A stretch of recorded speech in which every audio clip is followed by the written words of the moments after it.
Hello, everyone, and welcome to Disc Golf Daily on the weekends, a DGPT history. This week we have a great episode for you. We're interviewing Matt and Josh from UDisc. I'll be honest, this is probably my favorite interview that I've done so far. Second, maybe, would be the one with JVD and Terry. And so I really think everyone's going to enjoy it. It is a little bit on the longer side. When we first started recording these interviews, I was really shooting for under an hour. We've since decided to sort of shorten up the format a little bit. So moving forward, these episodes will definitely be shorter than this one, but I think that it's worth the extra time to invest into this episode. So I hope you enjoy it. Matt and Josh are going to be recurring guests on the podcast as we walk through sort of each year as the stats and the technology behind the stats change. They were really integral to sort of helping the initial onset of the tour, and they provide some great insights into what really shaped the tour, which was the stat platform that allowed everyone to see the events as they happened. And so I hope you enjoy it. Please make sure that if you do enjoy it, you share it with a friend. Like and subscribe, all of those great things. We really appreciate everyone who has been listening, and we look forward to many more episodes in the future. So enjoy this one with UDisc, and we'll see you again next week. Great. So we're here with Matt and Josh, the co-founders of UDisc. And since it's your first time here on the show, Matt and Josh, I'd love to hear just a little bit about how you guys got into disc golf. Can start. This is Matt, for anybody not seeing video. I got into disc golf kind of slowly, but I first played when I was about 12. There was a course that went in very close to my parents' house that we used to take bike rides through the park. And we loved throwing frisbees, playing catch, and we saw people outside throwing these smaller frisbees. And my dad went up to one of them and was like, "What are you guys doing?" And I told them they were playing frisbee golf, and then they let me hold one of their discs. And I don't know if I threw it or not, but I at least got to touch one. And then later on, my dad was shopping somewhere. I think it was Kmart, and over the intercom, they announced that they had a red light special for like $5. You could get a starter pack of lightning discs. So my dad picked those up and brought them home. And my brother and I ended up playing maybe 4 or 5 times when I was like 12. This was in like the late 90s, like 98, 99. Played a few times and it was really hard.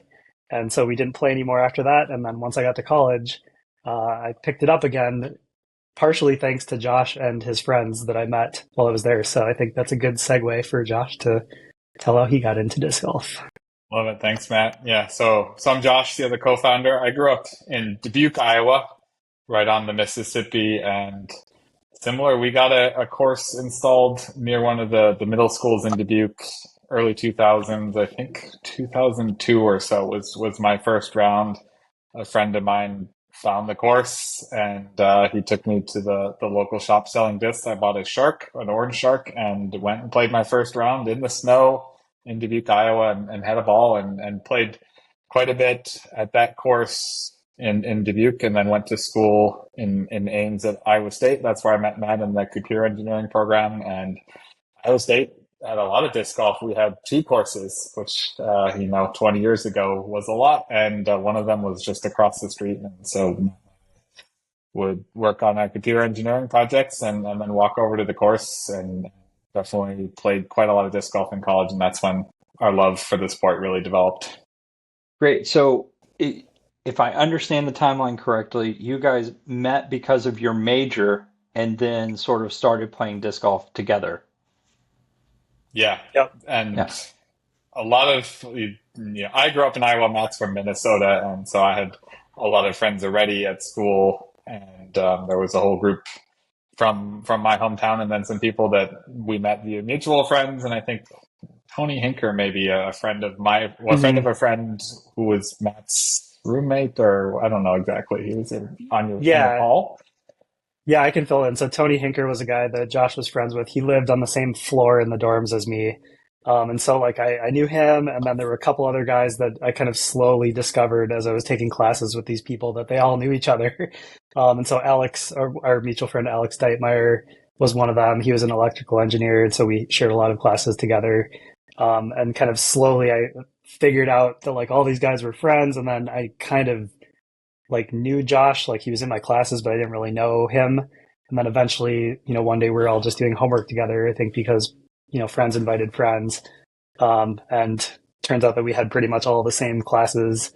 And we all kind of played, sporadically as a group. I played a lot with Alex because he ended up being one of my roommates, junior year, I think. So yeah, we all played And Alex at was my various roommate sophomore frequencies, and year, and yeah, yeah. yep.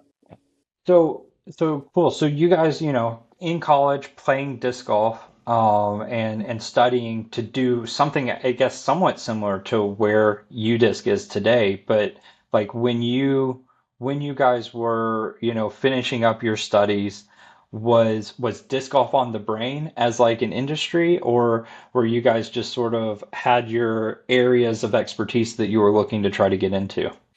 Yeah, the way that the engineering programs at Iowa State worked is for your senior year, you had to take a class that was called senior design. And the point of it was to do like a year-long project in a group, and have some kind of deliverable and presentation at the end to just it's kind of like, I think they call it a capstone project at some schools.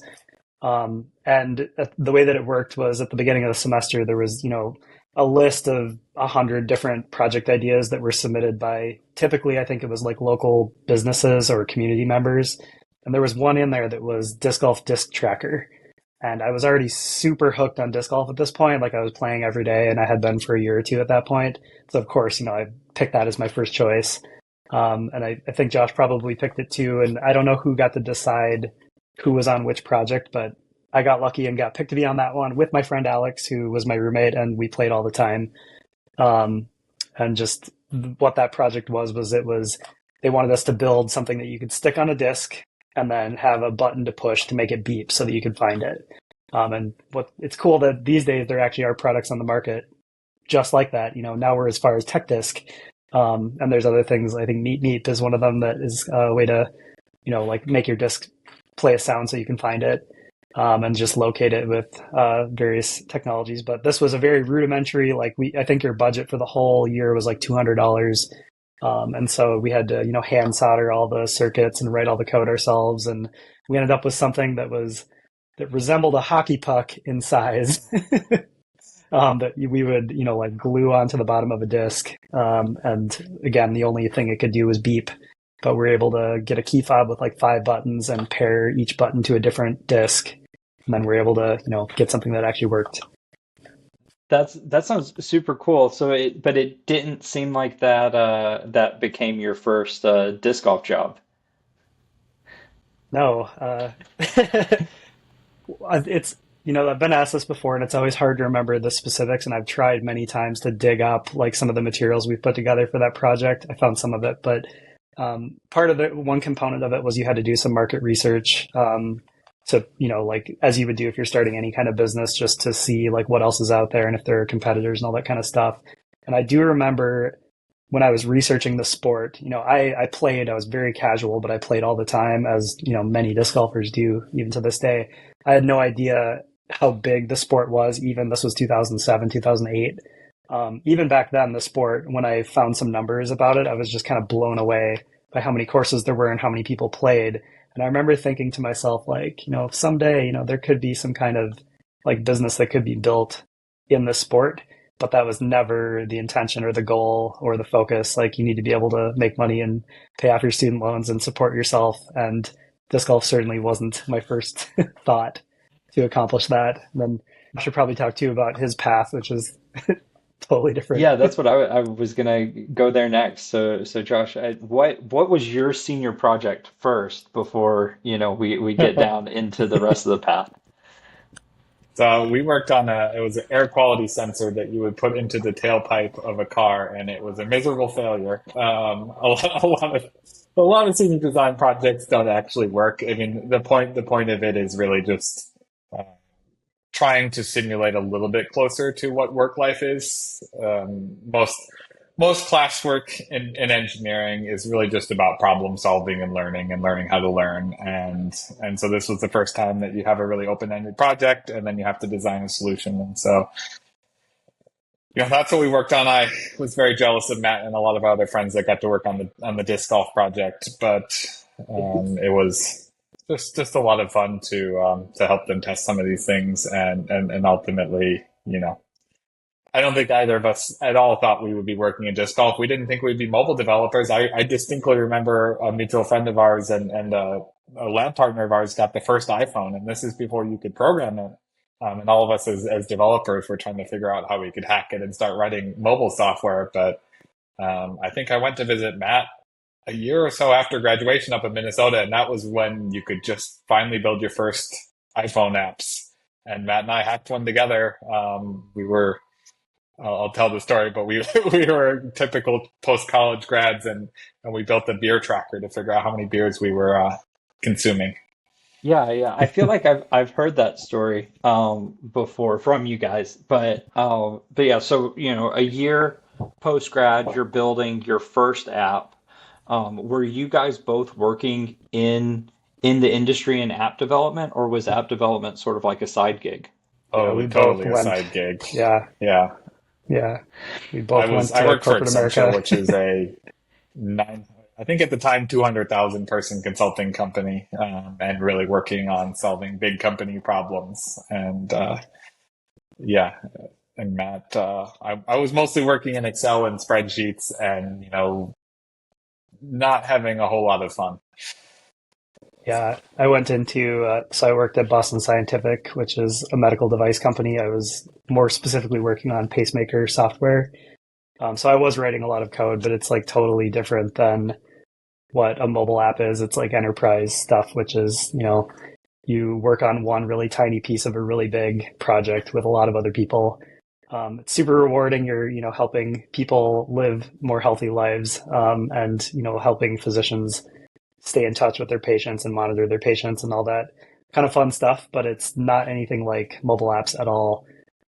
What I can say about that too is that I do remember when the first iPhone came out, like Josh said, one of our friends, Nick, got one. And as things progressed over the years, I always, in the back of my mind, was like, I would love to learn how to build apps for these things. Like it just was something I thought about a lot. And then eventually an opportunity came my way via my job at the time where we went to a conference. And before the conference, there was like this extra, session that you could pay for on Android development.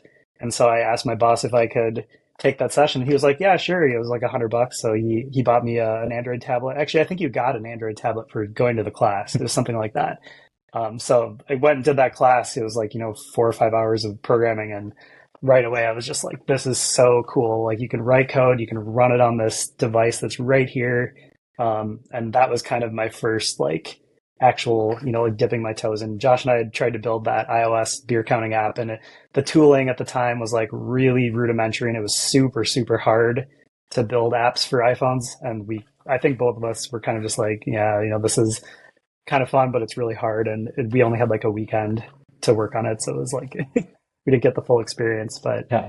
the Android route for me was nice because it was the same programming language that I was already doing at my job. So I didn't have to learn that. Whereas with Apple, it was like this totally foreign thing to learn. Cool. So you're a year post grad, you've done this rudimentary beer tracking app. You're now taking a course. What I've heard the story personally, but like what led to the creation of, was it called UDisc in the beginning or was it called something else? Yeah, well, it was called UDisc MN for Minnesota. That was the very first name. I can tell a little bit about the name and just kind of the genesis too. I'll make it quick since I know people have probably heard the story, or if you haven't, get ready.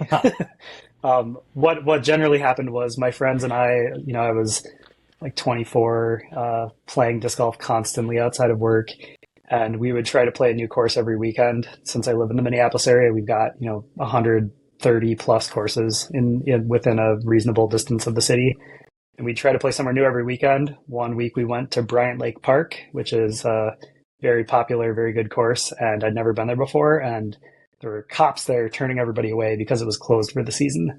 And I was like, oh man, we just drove 40 minutes to get here. Like, where are we going to go? I don't know this part of town. And I just remember sitting there, my friend pulled over and we're sitting there with our phones, like early iPhones, like 2009, 2010, like trying to figure out where to go. And there just wasn't a good way on a phone specifically. Like there were websites that worked pretty well on your computer, but there was no good way on a phone to just say like, where's the closest course? That's what I wanted. So that was kind of the first time I thought to myself, this would not be hard to build. You just need to do it. And then the name, I was pitching around ideas once I, had started building it a year or two later, and everything was whatever back then. So I was like, oh, iDisc, like maybe it'll be iDisc. And then I told that to a friend, and he was like, no, that's stupid. He said, call it UDisc. I was like, why? And his response was, well, if you're asking somebody if they play disc golf, what do you say to them? It's like, hey, do you disc? I was like, that's perfect. You already made my marketing tagline and everything. And it's not a terrible name. I'm still pretty happy with it. So I'm glad that I did Yeah. not name it iDisc. That would have been really dated, really, really dated at this point. Good. So what was I mean, outside of the fact that for people who don't already know, it started out with just as a list for Minnesota courses. What was the idea of Mhm. giving it that tag of MN? Was it just that because of that, or were you thinking you would do different iterations per state? Like, what was the thought process there? Well, the ambitions at the beginning were not, for it to be anything other than something for my friends. And so it was like, well, I live in Minnesota, like I want to find courses to play. And more than anything, like getting, a course directory was challenging. And I got lucky in that there's a very avid course collector named Derek Ton, who used to be based in Minnesota. I think he moved out to the West Coast now. But he's a maps guy. Like he has a business that does mapping, and he maintained his own Google map of all the courses in the state of Minnesota. And so I reached out to him when I was starting this project, and I realized, well, this is useless if I don't have courses in it.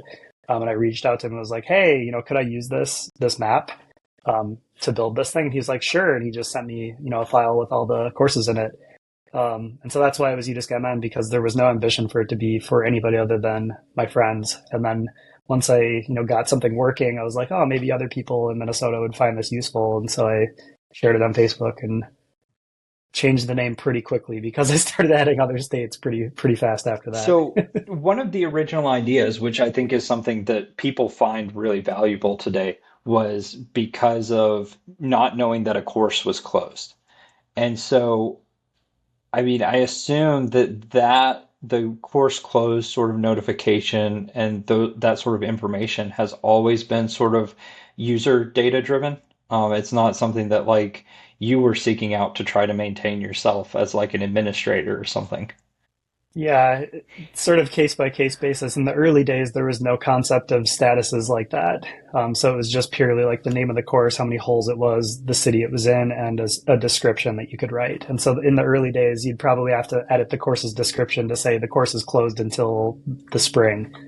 And yes, it was all, user submitted. But when it was just UDisc MN, I was pretty in touch with what was happening in the courses, at least in the cities. And so I probably updated many of them myself in those early days to just say it was closed. Or there's a pretty thriving Facebook group in the Twin Cities where people would always be posting about stuff being closed or being opened. And typically I would see that and then go update the app. Yeah, and I guess actually, as someone who lives in the South, something that we did sort of gloss over here too is that if you're new to northern disc golf, courses close during the winter, and in some cases they may even get pulled depending on the park to whether it is Hmm. to keep people out of. I know in Michigan to keep them out of toboggan hills in some cases, or to keep the mud down in other places, or other things that the park has planned.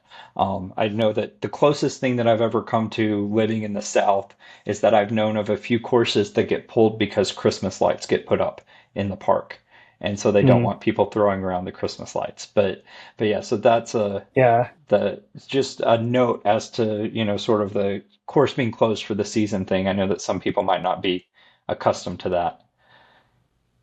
Yeah, I do need to put a caveat there. Like in Minnesota, we really don't close many courses. Bryant Lake is really the only one that I can think of that closes in the winter, and it's because it's a city-owned, like very, very nice piece of property, and they don't want the grass to get destroyed, kind of like a regular golf Yeah. course. our courses stay open. Wisconsin, I know in like Madison, the Madison area, almost all of their courses get totally pulled in the winter because I think because of cross country skiing. Okay. So there's a lot of like multi-use things, but like here, typically they're not closed just because it's cold. We still play all year. Yeah. So you've developed this app. At what point does Josh sort of re-enter the picture? Yeah. 2014. So I think Matt had been running the app. I was one of his earliest beta testers, actually, really early on, just to support. And in 2014, in January, I was still working at the big consulting company and took a month off to go hiking in New Zealand. And when you're hiking in New Zealand on a long 3-day hike, you really start to think about life and what you want to do. And I realized that I really wanted to work on a mobile app. And so I came back from New Zealand. I quit my consulting job and reached out to Matt and said, "Hey, would you like some help? I'm willing to work for free. I just want to learn how to write mobile software." And so first thing I really worked on was the what we called like UDisc Cloud at the time. So it was the syncing feature, more called Cardcast now, a little bit where you could play with other people on the same card and have a shared scorecard and link up your accounts and just have backups, all this really fun stuff. So that was in sort of the summer of 2014 is when I really got started at UDisc. Cool. About 2 years into UDisc existence and over 10 years ago Yeah. now, or right around 10 Oh, years ago. awesome. And so, yeah, I was having a conversation today about something completely different. And I said, oh, that was 5 years ago. And I realized like it doesn't feel like, I think, whether some people blame it on COVID, people blame it on other things, it's kind of crazy how much the sport has definitely grown and changed since COVID, but even in the past 10 years, as people who've been around it that entire time. So, so 2014, you're working on, some of the newer aspects. It's no longer just a directory of courses at this point, or it's starting to shape into new things. And the whole sort of point, obviously, of this podcast is to sort of get into some of the background and history of the Pro Tour. The Pro Tour starts to come, or officially comes onto the scene in 2016, but in many ways, for it to come onto the scene in 2016, conversations with you guys at UDisc had to happen before then. So, what was sort of the genesis of UDisc going from a course tracking app and a scorekeeping app to being introduced as a like stats platform for professional disc golf? This is a fun story that I like to tell. Um, so towards the end of 2015, for anybody that wasn't around disc golf then, there suddenly popped up multiple new tours that were going to start in 2016. I think there was the Disc Golf World Tour, the Disc Golf Pro Tour, which I think were announced in like the same week, middle to end of 2015, like after the summer, I think. And then there was also the American Disc Golf Tour, which I think if anybody knows about that, go look it up on YouTube. That I think was a one event. But anyway, these tours started popping up, and it was late 2015, and I'd been following the news. Like I kind of followed the pros at that point, not like a ton, but I remember watching Worlds and some stuff on Smashbox TV that was live. But anyway, I was in the Boston area randomly for the first time in my life, and I get an email in my inbox from Steve Dodge, and right away, like I had a few friends that were very big into Vibram, and so like I knew who Steve Dodge was because he was the head of Vibram Disc Golf, and one of my friends in particular was like very obsessed with Vibram. Anyway, I get this email and I see it's Steve Dodge. I'm like, oh, I know who that is. That's cool. And it basically was like, hey, I'm Steve Dodge. I'm starting a pro tour for disc golf, is what he called it. I'd love to talk and see if there's a way that we can work together. And so I looked him up and I realized that he was based in kind of the Boston area. And I was like, this is crazy. Like, I replied to him like, hey, I'd love to talk. I'm actually randomly in this area right now. And he replied with, let's get dinner. Are you free tomorrow? I was like, yeah, sure. But, you'll have to come to me because I didn't have access to a car on this trip. So anyway, we made plans to get dinner at the Cheesecake Factory in the Burlington Mall. I think in Lowell, Massachusetts, I think is where it was. And it's always hard to remember all the specifics about it, but I remember him showing up, and the restaurant was super busy, and we had to wait for like maybe an hour or something for a table, and we went and sat on the floor in the mall, like pulled out our laptops and started talking ideas and just like getting to know each other a little bit and learning what his vision was and talking about like what UDisc could do and how many people were using the app and what our reach was and all that kind of stuff. Um, we ate dinner together. We chatted about everything, and by the end of the meal, I think we were pretty aligned that there was something we could do together. We were already talking about building some kind of live scoring for just the regular UDisc app, and we wanted to start scoring tournaments and all this other stuff. It was just kind of a natural progression of what we were doing with the app. And now that Josh was around, more or less full time by then, it was something that seemed like, yeah, we should totally do this, and we've got, enough people to do it, two people. So yeah, that's, very serendipitous One meeting and a that we half were able to kind meet in of. Yeah. person. So Yeah, 1.5, because I still had a full-time yeah, job Matt at still this was time. working full Josh time. was, yeah, Yeah. yeah. yeah. That's Yep. for people who haven't caught on yet. We're taking a really slow roll through the history of the Pro Tour, and so you'll have to come back to figure out at what point in the history of the Pro Tour Matt decided to go full time for UDisc, because it might take longer than you expect, or maybe it's sooner. I guess you can place your bets now. But Yep. when in 2015 was that meeting? And so, because I mean, we know I guess we'll get to like at what point in 2016 you had to be ready to launch. But yeah, hmm This was November of 2015, like early okay, November, if I remember yeah, correctly. So it was almost winter, and the tour was going to start next yeah, June.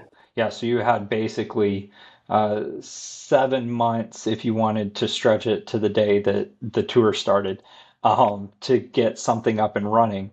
So what did that development process then look like? I mean, I think one of the things that is sort of a foregone conclusion now is like all of the different stats and even kind of how we track the stats. But I mean, none of that existed before. Yeah, Mm. no, I can jump in here. So, I mean, there was probably still a month of back and forth emails with Steve. This was a big decision for Matt and me at the time because, we were still operating this app. It was growing really fast. We had over 100,000 people using UDisc. And there was going to be a really big sacrifice. As Matt mentioned, event scoring was on our roadmap, but probably a year or two down the line. And so we had to make this big decision of, do we want to focus and spend the next 4 or 5 months building this really complicated scoring platform for this still made up disc golf pro tour, right? We didn't know if it was going to be successful. And so we had a lot of conversations on, is this the right decision for us? And do we want to spend this amount of time? I mean, it was packing years worth of work into a few months, realistically. And so I think we probably got that all figured out by sometime in December, and then really got to work at that point. And it was in retrospect, knowing what we know now, a pretty crazy decision, a really big risk. But that's what we didn't really call ourselves a company at the time, really. Even this hmm was still a hobby project. We were just having fun, but taking risks is sort of what we're all about, and just a lot of fun. It was a fun challenge, and I mean exactly the kind of thing that we love to do at UDisc.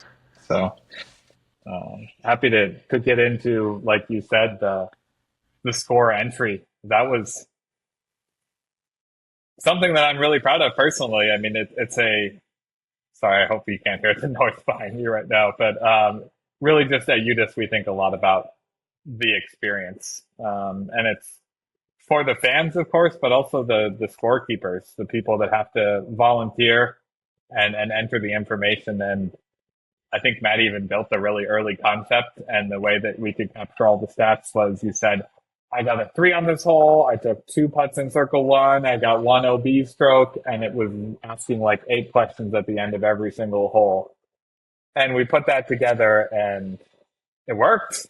but it was a terrible experience. And I think the other tour actually went with something similar to this, and they had it all on paper, but we just weren't happy with it. And I just kept thinking there had to be a better way, and had that sort of aha moment where it was just let's blow this all up, and let's not try and figure out what stats and all that. Let's just take it back to the basics of where did the disc land. And so we came up with the landing zone methodology and the new score entry system, and put that together for our prototype pretty quickly. And it felt so much better. Yep, we recognized that. I remember asking Steve actually at Cheesecake Factory, because he was like, we're gonna have, we need all these stats. We need stats for the tour. And I was like, this is going to be very challenging because you're going to have somebody walking with every group. And he was kind of like, don't worry, I'll take care of that. I'll make sure that there's, people with every group. And so then from that point, we realized, okay, if we're going to have people with each group, they're not necessarily going to be very seasoned disc golfers that know the rules and have played in tournament situations and know that you can't, step putt from inside 10 meters and things like that. And so one of our big design constraints, once we got past my initial very bad prototype, was that, somebody's mom that's never played disc golf should be able to come out and successfully, keep track of where the throws are landing. So once we landed on where did the throw land, and you're just tapping on, the zone that it landed in, and all the stats are being calculated. Nobody's actually entering any stats at all. That was just such a huge turning point to be like, okay, we're really on to something here. This is easy, and it is intuitive once you understand the terminology. So then our kind of big hurdle was explaining to people, what the terminology meant. And what Circle 2 was. Yeah. But it was hard enough to explain, Circle 2 didn't exist before we invented it. And that was hard enough. I just can't imagine trying to explain, here's what a scramble is. You need to understand what a scramble is and calculate this. And so, that was the biggest learning curve initially, was just trying to educate people. And so we put a lot of time into that scorekeeper experience, into the education, and into the rollout planning and the strategy and the testing and all that. And, even Matt saying having somebody walking with the groups, that wasn't an obvious thing either. We talked about having one person per hole, and then, how do you handle par fives? And if you have two groups on the hole, and what if you have one person every few holes that captures the stats and you enter some of the information? But we set the constraints early on. We wanted this to be we called it an instant scoring system when we first released it, because there was another one that called itself live that was oftentimes 10, 20 minutes behind. And so we really wanted that instant feeling where you could kind of create that sense of, I'm not there, but I know what's going on. And also, we really wanted every group to be covered. And that was one of the constraints that we set really early on too, was that we don't just want one or two cards to have the stats. We want every single player that's there to have stats, because everybody has fans at home, everybody has family. And also, it's really fun as you go down the line. You can look at some of the players that are top touring players now and look at their first event that they played back in 2016. And so it's really nice. Those are some of the constraints that we had set for ourselves.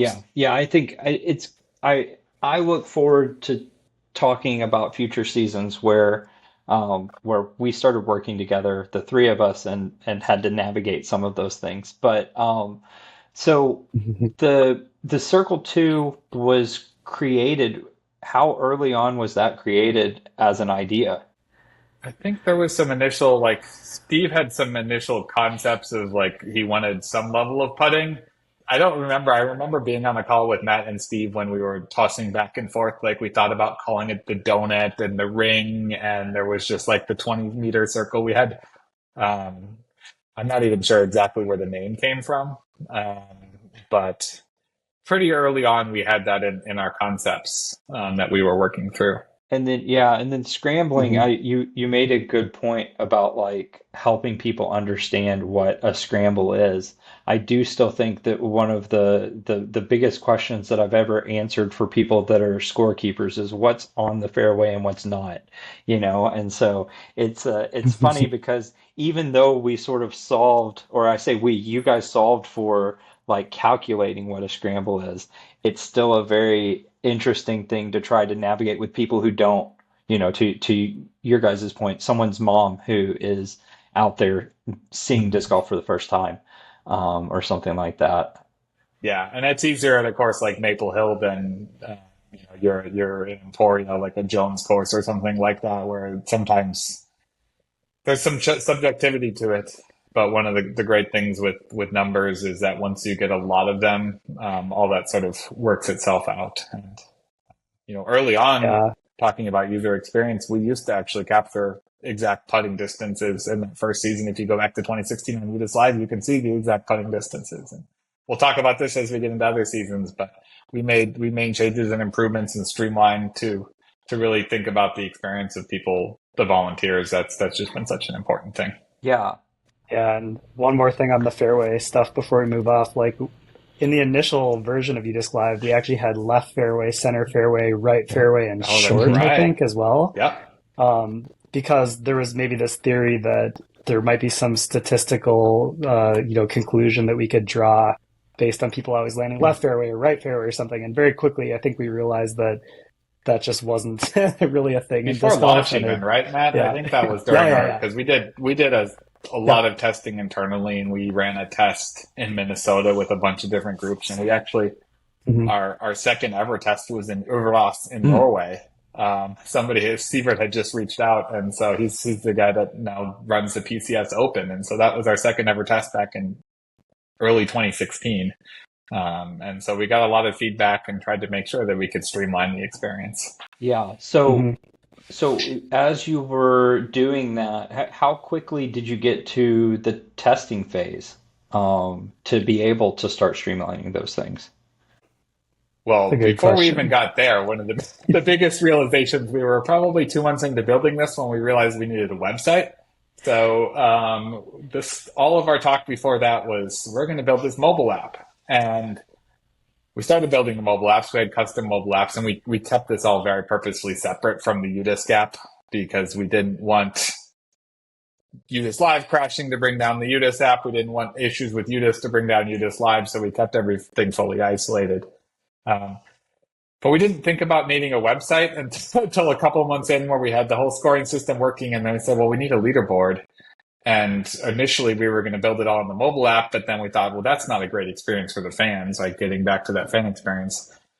And I hadn't built a website in 10 years. And so, okay, we need a website. Let's figure it out. And so I did a bunch of research, found a technology that would work, that would give us that real time feel that we really needed to. Taught myself how to program in Node and JavaScript, and we pulled that together pretty quickly. So that was still all early in 2016. Probably testing started March, April timeframe would be my Yeah, guess. I think like end of or beginning of April maybe was like the End to first end time that we testing could at least, right? actually. Yeah. Yeah, I mean, I remember setting up some like fake tournaments with my friends, and four of us would go play, and it would be on, UDisc Live. Um, but there was no like test with, lots of scorekeepers or lots of players or anything like that. And if you're curious, we can tell you more about like what we did to actually test it and versus, launching. But Yeah, yeah, I think it'd be great to hear. I mean, I thinking about disc golf timelines. So for people who aren't inside the industry, Matt and Josh talked about how like for most of the time this was sort of a hobby. It wasn't a job, and so disc golf timelines tend to be inside the industry a whole lot shorter than you would think or expect them to be. So to be completely honest, while as a programmer and as someone trying to bring this type of product to market, having 3 months to test and get it out is a nightmare. It actually sounds like a lot of time in disc golf time. So like first off, I think kudos to getting what you had turned around in 4 months time, and kind of less to the point of being able to test it. But yeah, what did that early testing look like? Besides just, I guess, taking it from the individual card of you and four friends to, the next levels. Yeah, I mean, there's so the many yeah, good. phases of testing, right? Where first we wanted to test the user experience of just entering to make sure that that would work. And so, Matt and I, well, Matt in his nights and weekends, because he was still working a full-time job, would be testing as we went. And then we would meet with Steve every few weeks and sort of get his feedback because, you know, we certainly leaned on Steve as an experienced TD and somebody that was more involved in this area and, you know, and just the event management and had a closer eye on what the players would Well, and like. even I And think even then, one other thing that I think gets glossed over, not to interrupt you, is that Steve also was a yeah, statistician. Right. Like, yeah, so like he is a numbers guy through and through. And so he also cared about it from yeah. that standpoint. Yeah, and we got a lot of feedback from him on how we should, and you know, this predates Circle One Mhm. X, which I'll tell the story of how we invented that a few seasons in. But just getting Steve's feedback on how we thought the best way to calculate a scramble would be, and different ways that we could do all these stats. But we focused on, you know, the core experience of keeping score and having that show up on a leaderboard and the ranking first, and then we started to layer in the stats and layer in, you know, the little stats view of the scorecard when you expanded down, and then we added, I remember adding the player profile pages and the season stats and the tournament stats. But you can start testing before you have most of that complete, right? The first thing we need to test is like, can you put a score in on your phone and it shows up on a website? And when that first happened, like that felt really cool. And Yeah, and the first version of the website was just a bunch of numbers. It was really ugly, but we could get an end to end, enter some information, and it shows up. And that's, mhm. you know, that's the right way to build software, is to make sure that you get the first part done, and then you can start to add all the bells and whistles. And, you know, even for season one, we didn't have nearly what we had for season 8, but there was a lot of the building blocks were already there. Yeah, and another big, as we were testing stuff, we were told, we had never been to Maple Hill ourselves. Steve obviously, has been there a few times. But we were told pretty early on that the cell signal at Maple Hill was not very good. And even to this day, it's still not very good. But back then it was even worse. And so we knew that we had to do a lot of work around making sure that scores would actually get uploaded, to make sure we had a way to retry over and over and, fail over and just make sure that it actually gets up there. And so we were doing a lot of stuff to test that and to, simulate bad network conditions and recovering from the app crashing and all these kinds of crazy things that you may not think about, unless you're the one actually building it. So that was a Probably big half of the component of the code, right? testing. Half of the code Yeah. is just making sure that if there's a failure, like, we can recover from it. Yeah, and I think it Hmm. was, as someone who worked pretty closely with live scores for quite some time, it was always really interesting to see the shock on their face whenever you got to tell them, if anything bad happens, just close the app and reopen it, or do this other thing and it's all still going to be there. And they would just be so surprised because they were so worried that they were going to have to remember or re-enter all of those things. But to you guys' credit, Hmm. you guys planned for that, and built it in. And I think that really, to your point about building blocks, probably helped make things a whole lot easier as time went along, to have all those fail safes in Hmm. place. Yeah. Yeah, I think in retrospect, it's really good that that first tournament, like we knew that the network conditions were going to be bad, so we had to do that from the get-go. It probably made us design it in a little bit better way. We were just like not worried about that or didn't think about it. But being mobile app developers, we always do have to consider your connection. Yeah. That's just something What we that is call like the always. airplane mode tests. So we're Yep. constantly putting our devices into airplane mode and taking them back off and turning off our Wi-Fi, and just there's so many different scenarios, and it's hard to simulate real world, but we tried as hard as we could. I guess. I mean, like we've been flirting with it this whole time as sort of like the lead up to the start of the first season, and really for posterity's sake, I don't really want to dive into us getting to Maple Hill because there's a lot to really Hmm. just kick off season one with a bang. But like, is there anything, I guess, before things started, between that April start of testing to then, that should be highlighted?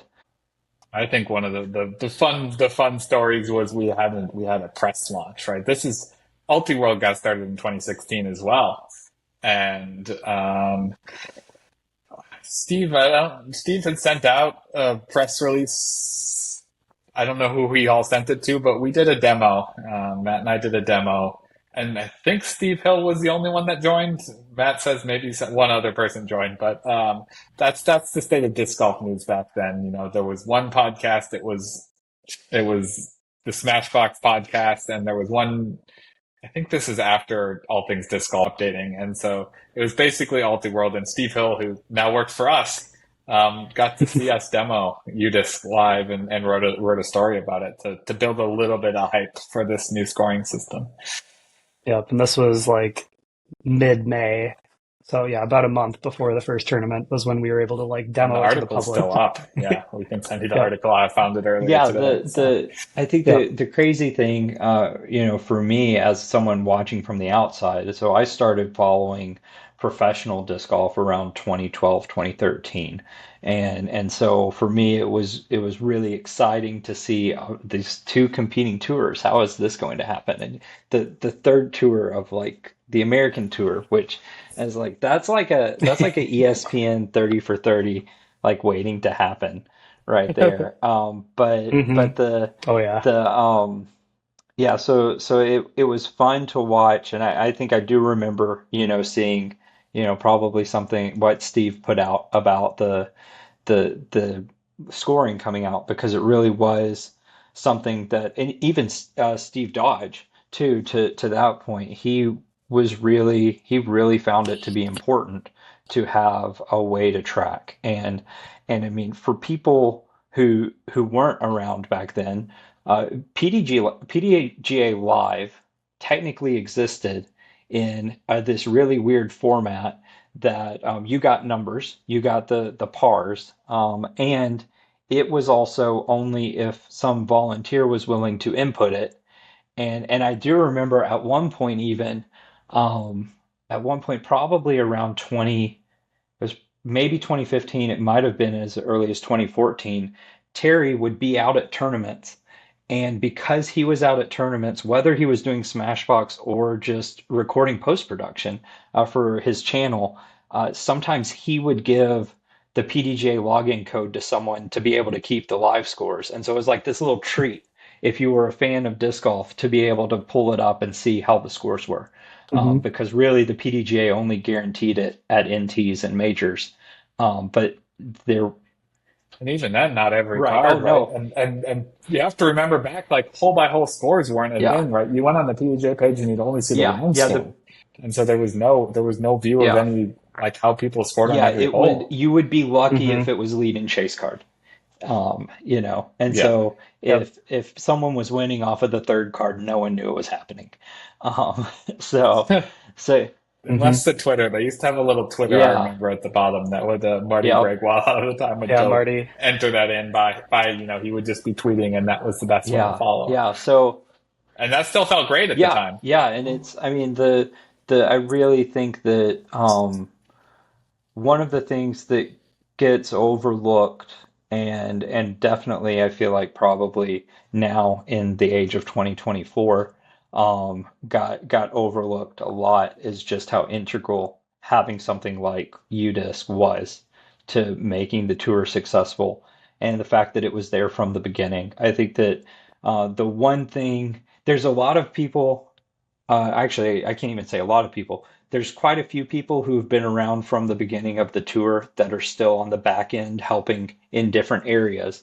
But as far as like frontward facing goes, there's really only four people that I think have sort of been really like out in public in it from the beginning, and that's you two at UDisc and then Johnny V and Terry. And like those are the people that can Hmm. really tell us a full history of like living and breathing almost every event. And outside of that, we've got definitely a lot of people that have helped out either with individual events or on the back end. But there's really only the four of you guys that can give us a complete picture. Um, and hopefully, I think that the Yep. one thing that the whole goal of this for me that I hope people will start to pick up and understand is just really, and I've already said this before with other people on the podcast, is just how few people there were in the beginning to help get this started. We had one and a Oh half, which yeah. was more than the Pro Tour had, right? Steve was a half maybe at Yeah, that time. He was still working full time, at least I think at Vibram for a good amount of the time. I don't remember exactly when he quit, but yeah, he was juggling so Yeah, much. the 2016 season. So if you've listened to the episode with Steve, he talks about how he made the 2016 season work, working for Vibram and also sort of getting the tour off the ground. But yeah, it really is sort of a testament. I think that people don't realize like how lucky in some ways different areas of the business have been. I mean, Josh, you being willing to just sort of say, I want to explore this career path. What would it look like for me to do this without compensation, is like one of those pieces of the puzzle. I think when we talk to uh, JVD and Terry, people get to hear some of the ways that JVD made live broadcast work back at the beginning, and it's it's pretty wild to see. We got some fun stuff to talk about. I think in season one is probably when we talk about that because I just sat right next to Johnny V at Maple Hill and realized how he was doing things, and I said, "There's a better way. Let me build you some things." So I think that's just such a huge credit to Steve Dodge, though, is that he had nothing to work with, and he managed to bring this tour just out of nothing. And just what he did was he found really good people that were already working in disc golf, ourselves included, and said, "Do you want to be part of something?" And he sold us on a dream. And we made the decision of, what, we want to help this out. We think this could be huge, and also just this is really fun, and disc golf needs it. And you know what, we're willing to work on this for really nothing, because we want it to exist. And I think just so much credit to Steve for being that visionary to make something happen. Yeah, and I think at the risk of previewing maybe a little bit too much, for me personally, I didn't come into the scene until 2017, and the one thing that Matt's story about how him and Steve met, the funniest takeaway from when Steve and I talked on the phone for the first time, whenever I was coming on board, he goes, "Well, I should add you as a friend on Facebook." And then he looks me up and he goes, "Wait, we're already friends on Facebook." And as just in a testament to Steve and what he was doing at Vibram in 2013, I'd won some prize from Vibram, and he had to connect with me on Facebook to get it fulfilled. And so, I think that Steve really is a guy who had a vision, and he just sort of stepped out and took it somewhere. And it's going to be great to hear, I think, the ups and downs of that as we get further into the podcast. So I think unless there's anything else you guys want to add, I think that's probably a great place for us to wrap it up today. I really appreciate you guys. I appreciate what you did in 2015, and I appreciate your willingness to sort of contribute to this as we go through each of the years moving forward. Thanks, Definitely. Seth. It's been fun to walk down memory lane a little bit and reminisce. Definitely some things that I had forgotten as we went back and tried to remember all the crazy work that we did in such a short period of time to bring this into existence. But I would Yep. do it again. There's It was at least this first season. I think there's some regrets and the personal sacrifices that we gave to the tour. My gosh, got to be a little excessive over the years, but yeah. Yep, there's still a lot more of the story to tell, so I'm definitely excited for future versions of this. We're not even to the first Yeah. tournament yet. Yeah, So for sure. there's plenty of really, really interesting and fun things that happened, especially that first Yeah, year. for sure. Awesome. Well, thank you guys, and we'll look forward to having you on the next one. Thank you so much for watching. Please like, subscribe, comment, and share. It really does help us grow.